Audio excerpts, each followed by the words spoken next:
வணக்கம். உங்கள் கேப்டன் முரசு.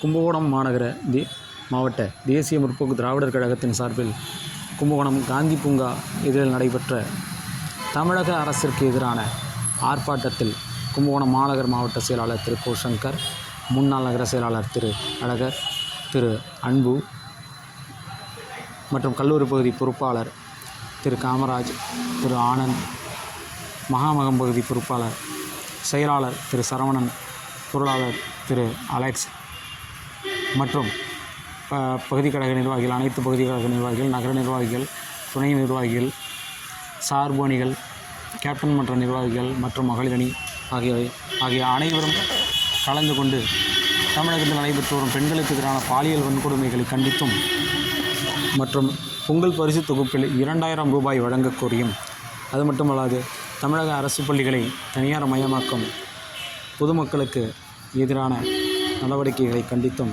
தமிழக அரசை கண்டித்து நடைபெற்ற இந்த ஆர்ப்பாட்டம் வெகு சிறப்பாக நடந்தேறியது. நன்றி, வணக்கம்.